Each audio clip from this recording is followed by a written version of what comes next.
Should I kill myself or have a cup of coffee?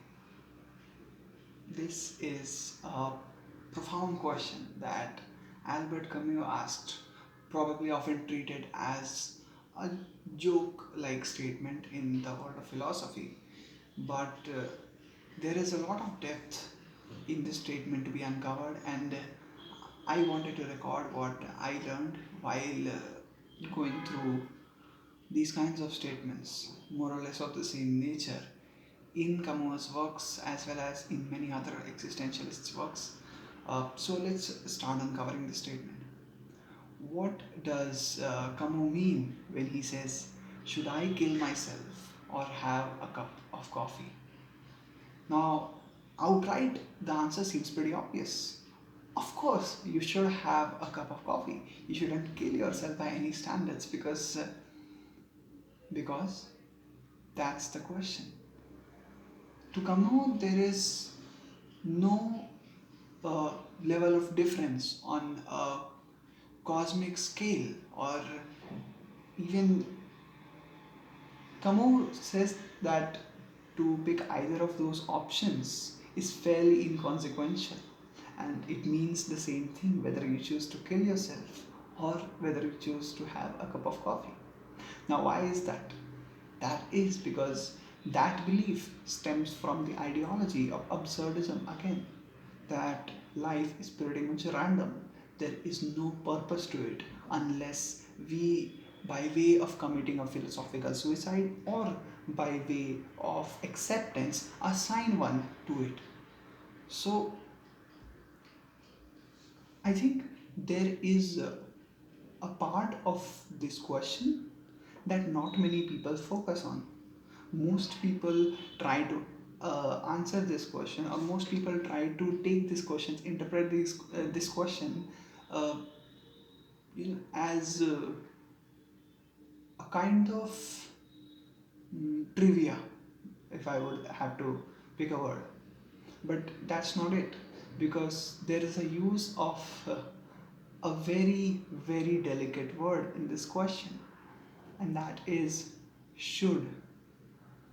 By the use of should in the question, should I kill myself or should I have a cup of coffee, Camus already negates the foreseen counters I might provide for this question. The first one being my ability. So one might say that, well, it's easier for me to drink a cup of coffee rather than killing myself.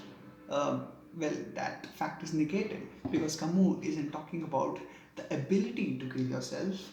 That is attributed to the word can. So if the question would have been, can I kill myself or can I have a cup of coffee, it would be pretty easy to answer.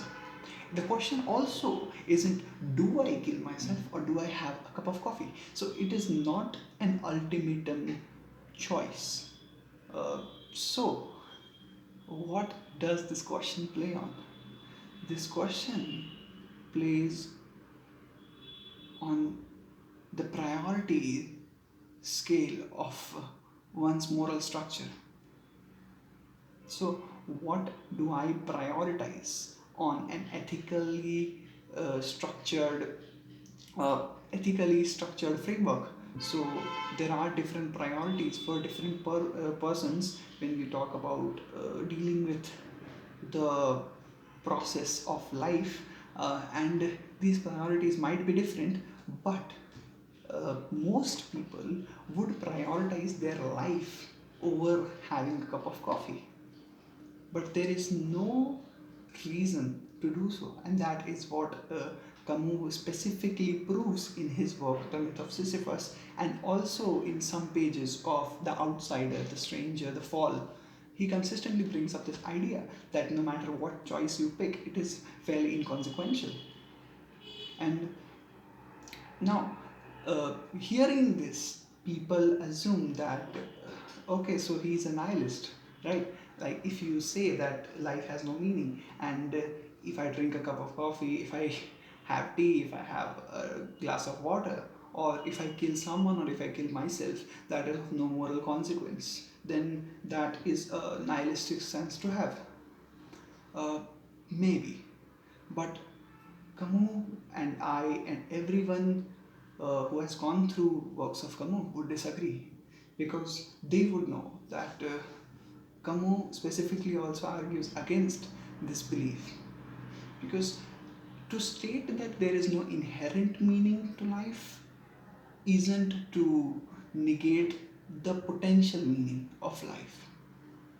So if I say that fine, my life has no purpose, that doesn't negate my ability to assign it a purpose. I hope future Adyat is getting what I mean. Uh, but yeah, that's the fundamental idea behind Camus' defense, and that is why it's a very paradoxical situation, because if you state that there is not any purpose to life, then you ultimately begin to establish one. Otherwise, you wouldn't be living that life. But if you live that life in the belief that there is no meaning to life, it's almost a living paradox which you are experiencing. So, I think by this statement, by his works, and by these ideologies, these philosophies, what we can take away is that uh, no matter if I drink a cup of coffee, or if I choose to kill myself, or if I choose to do something outside of these options, it is of no consequence to nature, it is of no consequence to my peers, to my family, to my friends. It really isn't. It is of no consequence to the universe. But yet, that does not that does not somehow free me.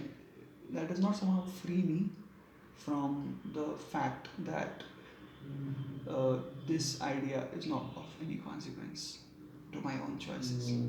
Because at the end, what I choose for myself would be definitely based on priorities. Now, people can argue that, okay, these are based on selfish priorities. If you value your life over drinking a cup of coffee, you are obviously being selfish.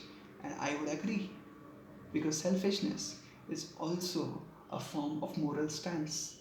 And to me, and to most people, that stance stands far, far above uh, doing a mundane task like having a cup of coffee.